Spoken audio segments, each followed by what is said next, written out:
In every good video game, there's the Paladin, a holy warrior of truth and justice. And if you like playing a Paladin, hey, let's make a Paladin-themed Magic the Gathering commander deck for you. And how are we going to do that? Well, what makes a Paladin a Paladin? They need to be a knight, they need to have a lot of damage, and they need to be an honorable warrior with a code and stuff. So let's meet our commander, Imodain the Pyrohammer. They are 2 and 2 red for a human knight, 4/4, that says whenever an instant or sorcery spell you control that targets only a single creature deals damage to that creature, Imodain will deal that much damage to each of our opponents. So instead of dropping a Shivan Meteor dealing 13 damage to just a passing elf, instead it's now doing 13 damage to all of our opponents. Yeah, that's a lot of damage. Throw in cards like Seismic Strike, dealing damage equal to the number of mountains we control, and we're a mono red deck, and Meteor Swarm dealing 8 damage as we divide it among one creature, and now 8 damage to our opponents, and maybe also a Splitting Earth dealing damage equal to the number of mountains we control. Yeah, that's a lot of damage. So we should just, make creature removal spells into player removal spells. There's nothing more fun and more Paladin themed than that. So let's just take Smite and cross it off the list. There we go. Very good. It's at this point of the video you might be thinking, hey, why are you not running a white commander? Someone who has access to Paladin class, the thing that would make your job really easy since it's like in the name. Well, I raise you this there, friend. It's actually not that fun.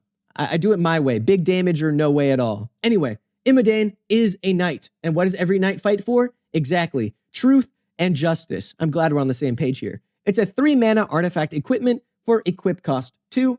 Equipped creature gets +2/+2 and has protection from white and blue. Whenever equipped creature deals combat damage to a player, we will then put a +1 counter on that creature and then proliferate. Very cool. Not as cool, in my opinion, as Excalibur, the freaking Sword of Eden. Equipped creature gets +10/+0 and has vigilance. And it's equipped legendary creature 2. Now you might be thinking 12 mana is a lot, but it's Excalibur. We need that. We're a Paladin. We need Excalibur. Otherwise, we're not the rightful owners of England or whatever the legend goes. So, now our Paladin has a sword, so we can cross it off the list. That's 2/3 of the way done.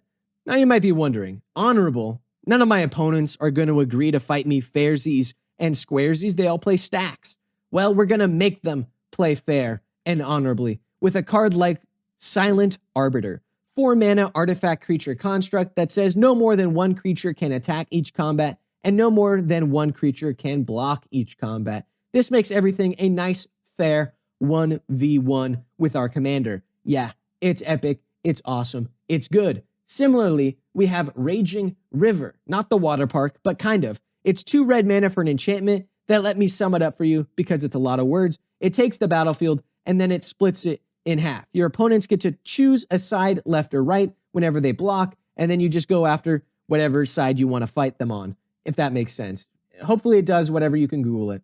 So now that's the honorable part of our Paladin deck complete. We're now 3 for 3, nice and easy. But you're wondering, where does this leave us? You know what I mean? How do we win? Well, we can equip our Imodain with a big scary sword and win off combat damage, or we can slowly but surely smite our opponents down to death with lightning and smites and fireballs and meteors and stuff like that. It's really awesome. You might also want to consider running some spells like, Dictate of the Twin Gods, a 5 mana damage doubler, or Furnace of Wrath, a 4 mana damage doubler, or Fiery Emancipation, a 6 mana damage tripler, or even City on Fire, an 8 mana Convoke, though, damage tripler. Whatever you want to run, all these help you win the game a lot faster and a lot more consistently. But whatever floats your magmatic galleon after all. You see what I did there?